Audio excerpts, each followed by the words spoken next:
E agora o assunto é a introdução alimentar dos bebês. Será que isso influencia no hábito alimentar futuro? Qual a melhor forma dos pais darem as primeiras refeições? Recebo no estúdio a nutricionista funcional materno-infantil Adanúzia Petelli. Boa tarde, seja bem-vinda mais uma vez. Boa tarde, obrigada pelo convite. A gente que agradece. Os pais, né, que estão acompanhando, que agradecem. Quando é que o bebê deve começar a comer? Então, a criança ela deve começar a comer a partir dos 6 meses de idade. Claro que a gente sempre tem que respeitar a individualidade de cada paciente, né, de cada criança. Mas é a partir de 6 meses de idade, quando a criança ela já tem formadas a questão fisiológica dela, ela já está sentadinha, ela tem um pescoço firmezinho, ela já se interessa em querer experimentar aqueles alimentos, colocar na boca, olhar para o alimento. Então, são alguns pontos que a gente vê que ela está pronta. Sinais, né? Começa a dar uma olhadinha. Ela está pronta para iniciar. Eu ia perguntar o que varia de criança, no geral, assim, que você vê pelos seus casos, o que varia? Por exemplo, que às vezes uma criança começa um pouco mais tarde, um pouquinho mais cedo, o que geralmente varia? É que a criança só amamenta, que a criança não se interessa, ou que os pais preferem? No geral, o que você vê de relatos, assim? Então, a questão ali da amamentação que você comentou, é o que eu percebo em consultório e até em estudo, é a questão da variedade de aceitação dos alimentos. Então, a gente sabe que o hábito alimentar da criança, ela já começa a ser formado já na gestação. Tá. Então, por isso que é importante a mãezinha, ela tá tendo uma alimentação variada, né? E depois tem a parte do aleitamento materno, que daí envolve também a questão da alimentação da mãe ou a questão da fórmula infantil. No caso, então, essa memória afetiva, digamos assim, começa já desde a barriga. Desde a barriga já E a gente discutindo, né, a Thalita que está comigo, se era nos primeiros alimentos. Não, já está dentro ainda da barriga.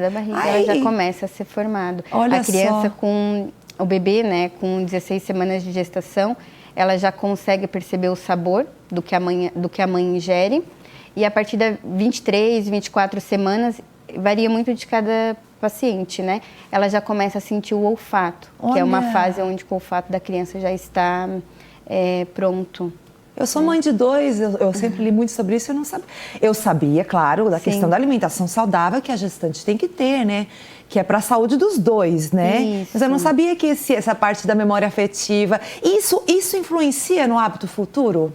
Influencia, então é importante a introdução alimentar da criança, porque ela influencia toda a questão das escolhas alimentares da criança, né, e dos hábitos alimentares na vida adulta da criança. Então, às vezes, uma pessoa que é diabética ou vai desenvolver uma hipertensão, sobrepeso, às vezes é todo aquele contexto desde a introdução alimentar, às vezes os mesmos alimentos, alimentos mais adocicados ou ricos em industrializados, e tudo isso vai gerando consequências lá na frente. Olha até a questão do sistema imunológico também da criança, processos alérgicos, tudo isso é uma janela de oportunidade ali na introdução alimentar até 1 ano, que a gente precisa estar criando estratégias individual para cada criança, né? Para a gente conseguir garantir ou tentar prevenir essa questão de... Durante a introdução alimentar, para as mães que amamentam, como é que deve ser feito? É algo conjunto? Enfim, mantém a amamentação? Então, mantém a amamentação ou a fórmula infantil, independente do que a mãe... que envolve vários fatores, né?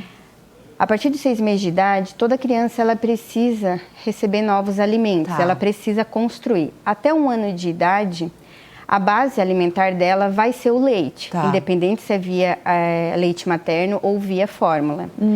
Só que a gente não pode deixar esse espaço até 1 ano sem estar oferecendo e criando esse vínculo, essa memória, porque a partir de 1 ano ela precisa estar com a alimentação da família. Sim. Porque a partir de 1 ano a alimentação base dela vai ser esses alimentos e o leite será o alimento complementar da criança até os 2 anos de idade. Quando você fala fórmula, é para aquelas mães que, por exemplo, que não amamentaram, né? Não puderam amamentar, enfim, por alguma razão. O que ela dá para os filhos nesses primeiros momentos? Essa fórmula? Daí é individual de cada criança. Sim. Daí tem várias fórmulas no mercado, que daí junto com o pediatra... Que é mamadeira, né? seria a mamadeira. Eu não dei por isso, porque eu amamentei os meus filhos. Bom, eles não chegaram a utilizar a mamadeira, a fórmula, digamos assim, né? Só não vou falar quanto tempo. Não, mas foi muito saudável, né? Tudo o processo na minha vida, enfim.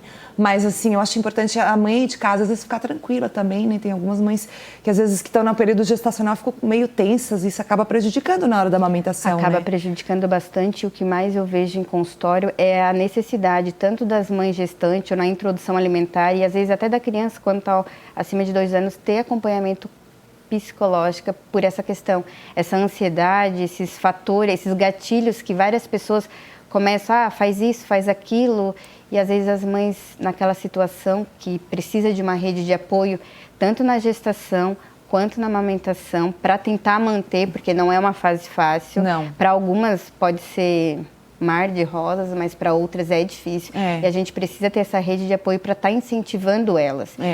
E outra, independente se deu certo ou não para aquela mãe, ela precisa incentivar a outra a dar de mamar ou fazer uma introdução alimentar, para ela não passar a mesma situação que às vezes ela está passando ou ela passou. Né? É bem complexo isso. A gente estava falando ontem sobre a questão da culpa de mãe, né? Culpa eterna de mãe. Mãe se sente culpada o tempo todo. Como é bom falar sobre isso, porque a questão da amamentação também às vezes é um tabu, né? Porque às vezes não dá. Né? Às vezes não dá, enfim. Mas a mãe se sente culpada, começa, né, por aí já. A mãe se sente culpada. Então, assim, é importante a gente também falar sobre isso, né? Que às vezes não dá e é isso, né? É só seguir com um nutricionista, acompanhamento, né? Uma dúvida de pai é o seguinte, dos pais eu vejo, assim, na hora da introdução, por exemplo, dar uma frutinha amassadinha, que tipo de alimentos escolher? Então, na verdade, eu gosto de trabalhar, tem várias formas, é a alimentação participativa da criança, né? A gente vai oferecer a fruta ou o legume amassadinho e mais a gente oferece também elas em pedaços maiores, para a criança ela se interessar em pegar, até porque as mães, elas têm uma preocupação com a questão de engasgo da criança, por isso que tem que ter a hora certa de oferecer a introdução alimentar ou esperar até os 6 meses, porque normalmente esses engasgos acontecem um pouco antes ou quando a criança não está pronta para receber determinado alimento, né? Então, a gente acaba trabalhando dessas duas formas, amassadinha e em pedaços, né? Para a criança, ela mesma saber qual que ela vai preferir. E não, sim, pode continuar. Eu ia dizer o que não fazer. O que não fazer é triturar o alimento no liquidificador ou processar, ou às vezes não evoluir a consistência quando é amassadinha o suficiente, ou entrar no comodismo de apenas oferecer a mamadeira ou apenas o peito, garantindo que até 1 ano aquele alimento é o suficiente. Mas daí chega com 1 ano, a gente precisa fazer a introdução alimentar, que era para ter feito com 6 meses. E aí já é um outro atraso e às vezes prejudica, né? Daí acaba prejudicando até a questão de fala, enfim, envolve outros contextos. Danusa, acabou o nosso tempo, você é tão ótima, volta sempre. Obrigada, volta. Pode deixar. Ela confirmou, Danusa Petelli conosco aqui. Sua comidinha de mãe, então, para finalizar. Então, é a famosa minestra. Ai, que delícia! Várias. Várias. Deixa eu aproveitar que a gente falou de comidinha de mãe, Danusa, que teve muita interação. A gente vai colocar amanhã, tá bom? Na sexta-feira, especial Dia das Mães. Amanhã, programa especial, gente. Danusa conosco, muito obrigada. E agora eu vou dar um recadinho, terminar o Ver Mais assim. O frio está de volta e é hora de ajudar. E foi lançada oficialmente hoje a campanha do agasalho, promovida pelo Grupo ND. São mais de 300 pontos de arrecadação espalhados pelo Estado na edição 2022 dessa grande ação. Já são 26 anos de campanha feita pelo Grupo ND Santa Catarina, envolvendo todas as regiões do nosso estado. O que é coletado já vai sendo entregue depois do processo de triagem para aquecer quem mais precisa na hora exata, né? Não deixe de fazer a sua parte, não deixe de doar. Ainda vamos falar muito a respeito da campanha nas próximas semanas. Aqui no sul do estado, são parceiros da NDTV nessa empreitada Caixa Solidária, a FASC e a FAV. E assim vamos terminando com muita informação, né, gente? Até me engasguei aqui. Vou tomar uma aguinha, né? Vamos fazer um brinde aí ao Feliz Dia das Mães, ao Dia das Mães, tá bom? Muito obrigada, igual sempre. E a gente termina com um beijinho no coração. Agora eu vou tomar uma aguinha, tá bom? E amanhã te espero, hein? Programa especial sexta-feira. Não vai perder. Tchau, tchau.